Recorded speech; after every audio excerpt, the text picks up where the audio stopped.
In this episode, we are focusing on a habit that saves technicians from many avoidable problems, and that habit is doing the thinking before doing the change. New learners often feel pressure to fix a computer quickly, so they jump straight into updates, reinstall work, or storage changes because those actions look productive. The trouble is that a fast change on a live system can create a much bigger problem than the one you started with. When a machine is already in use for work, school, or business, even a small mistake can stop someone from doing what they need to do. That is why good technicians slow down long enough to ask a few basic questions about partitions, repair installs, updates, and compatibility before they touch anything. Careful planning does not make you slower in a bad way. It makes you less likely to damage a working system while trying to improve it. Before we continue, a quick note. This audio course is part of our companion study series. The first book is a detailed study guide that explains the exam and helps you prepare for it with confidence. The second is a Kindle-only ebook with 1,000 flashcards you can use on your mobile device or Kindle for quick review. You can find both at Cyber.Me in the Bare Metal Study Guide series. A production system is simply a system that people depend on right now, even if the environment is small and informal. It might be a front desk computer, a laptop used for remote work, a family desktop with important tax files, or a classroom machine that has to be ready every morning. The key idea is that the computer is not just a practice device. It has a job to do, and someone is counting on it. That changes how a technician should think. You can take more chances on a lab machine because the cost of failure is low, but the cost is much higher on a live system. If that system stops booting, loses files, or breaks a needed application, the user does not care that the change was supposed to help. They only see that their system worked before, and now it does not. That is why planning matters so much before making any change that affects storage, startup, updates, or system files. One of the first topics in that planning process is partitioning. A partition is a defined section of a storage device that the system treats like its own usable area. Even though the drive is one physical piece of hardware, partitions let the computer divide that space for different purposes. A partition can hold the main operating system, user data, recovery tools, or other supporting functions the machine needs. Beginners sometimes think of a drive as one big empty box, but in real systems, the storage is often organized into several areas that each play a role. That organization matters because when you change partitions, you are not just moving empty space around. You may be changing where critical files live, how the system boots, and how recovery works if something goes wrong later. A technician who understands that will treat storage changes with much more care. Partition choices affect more than storage size. They affect how flexible the system is, how easy it is to recover, and how safely different kinds of data can be managed. Some systems are kept simple with one main partition for almost everything, and that can be easier for basic support because there are fewer moving parts to explain. Other systems may separate recovery areas, boot-related areas, and the main user environment so that repair and startup functions stay organized. There can also be cases where user data is kept apart from the main system area to make backup, migration, or reinstall work easier. None of those choices are automatically right in every case.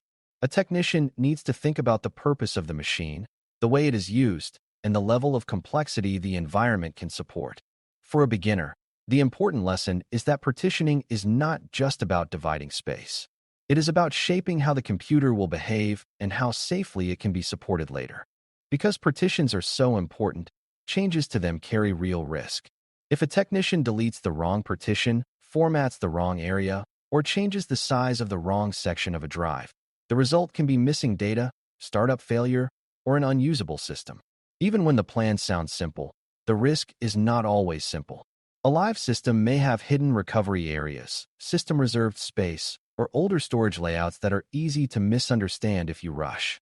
This is why a beginner should never think of partition work as routine just because the tool makes it look easy. A neat graphic display of storage space can make the job feel harmless, but the system may depend on those sections in ways that are not obvious at first glance. Good technicians pause before making storage changes. They confirm what each partition is for, what the user needs to keep, and what the effect of the change will be if the result is not what they expected. Repair installs are another important option to understand because they sit between doing nothing and wiping the whole machine. A repair install is meant to refresh or repair important system components while keeping more of the existing environment in place than a clean installation would. That makes it useful when the operating system is damaged enough to behave badly, but not so damaged that everything has to be erased. In a good case, a repair install can fix broken system files, undo certain kinds of corruption, and restore stable system behavior without forcing the user to rebuild everything from the ground up. That can be a big advantage on a live system where time matters and the user depends on existing files, settings, and applications. For a beginner, it helps to think of a repair install as a middle path. It is not as disruptive as starting over, but it is more serious than a minor settings change. That said, repair installs are not magic, and beginners should avoid thinking of them as a universal cure. They can be very helpful when the operating system itself is the main problem, especially after failed updates, missing system components, or strange behavior that points to damaged core files.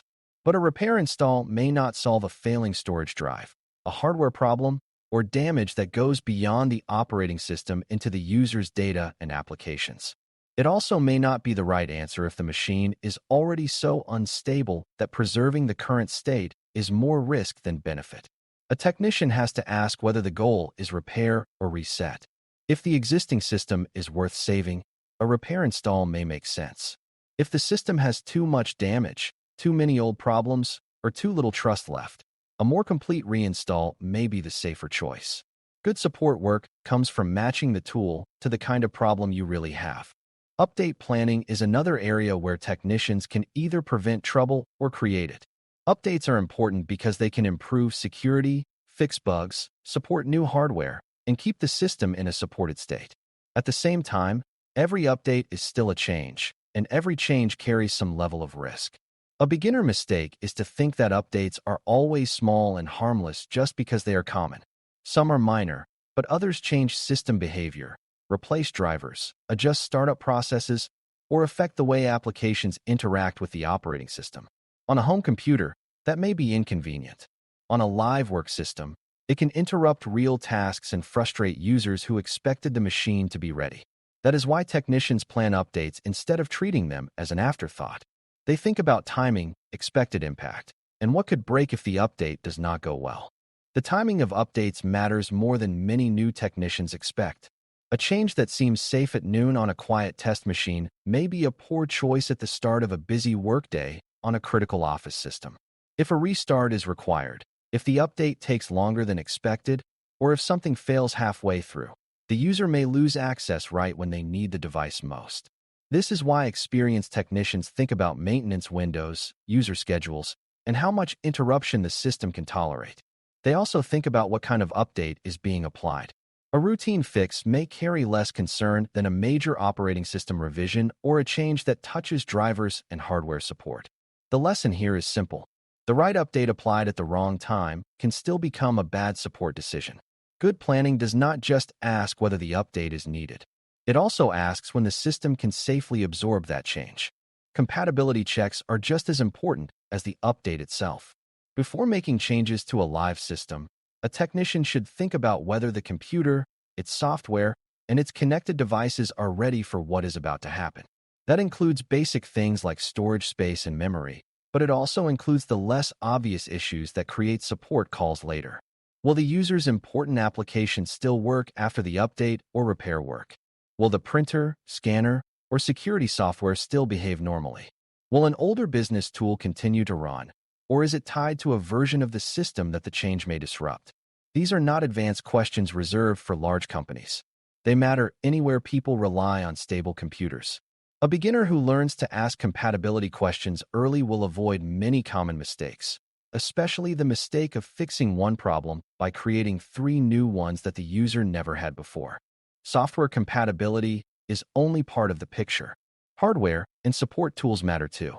A newer operating system or major update may expect things from the machine that older hardware cannot provide smoothly, even if the system technically installs and boots.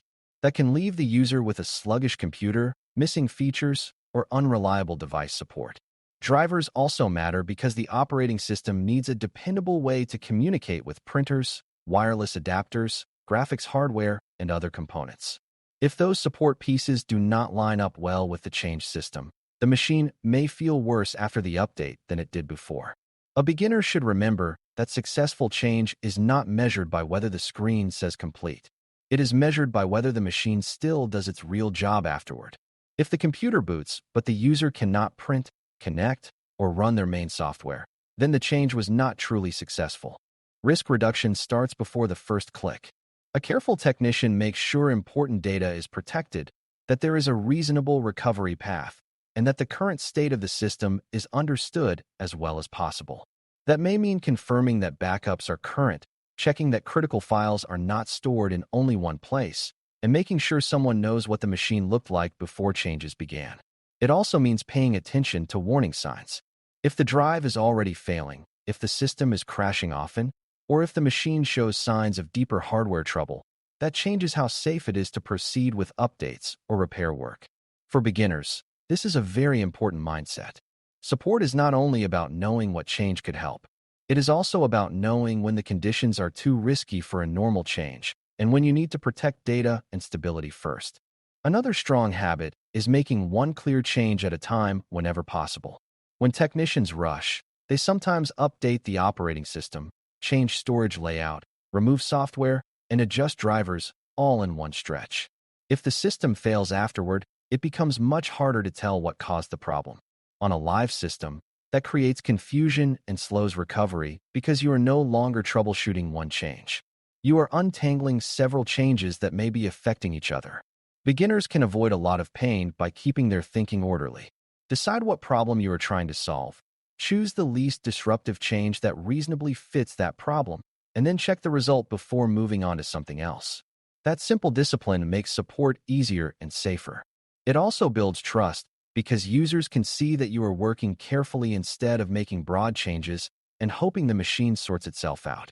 By the end of this topic, the biggest idea to remember is that good technicians reduce risk before they reduce symptoms. Partitions need care because they affect startup, recovery, and the structure of stored data.